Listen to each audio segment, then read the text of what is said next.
notre commune, ou bien la zone du Birassou, du Pakao et du Fouladou ne pouvait se développer qu'à partir de cette route qui relie Tanaf à Farine dans la région de la Guinée-Bissau.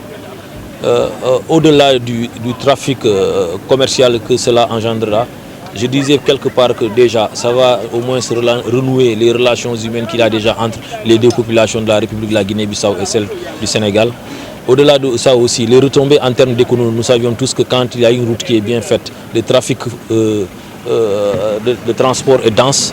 Et en plus de ça, il y a des infrastructures que cela, au moins les infrastructures connexes qu'on a prévues dans le cadre de la réhabilitation de cette route-là. Vous voyez déjà qu'au niveau de Tanaf, nous allons bénéficier de beaucoup d'autres infrastructures connexes, notamment la construction d'une école, d'une unité de transformation de produits pour les femmes, le complexe pour les femmes aussi de Tanaf.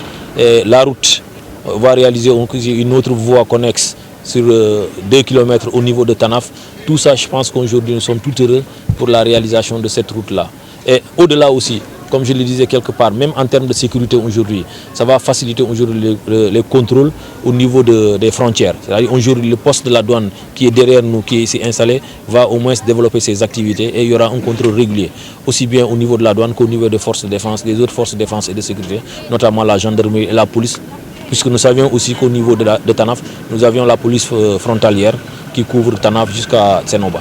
En termes de politique sociale, nous avions vu déjà que au-delà de ce que je venais de citer dans le cadre de la responsabilité sociétale d'entreprise, je disais quelque part qu'il y a déjà la création des emplois. Puisque là, il est prévu juste derrière vous l'installation d'une station de pesage. Donc là, il y aura une main-d'œuvre qui va être créée. Il y a aussi un garage de stationnement des véhicules qui est prévu aussi derrière vous dans ce même site-là.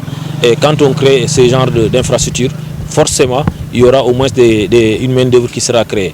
Il y a aussi, comme je le disais, des forages qui seront construits au profit des populations de Tanaf et des autres communes environnantes.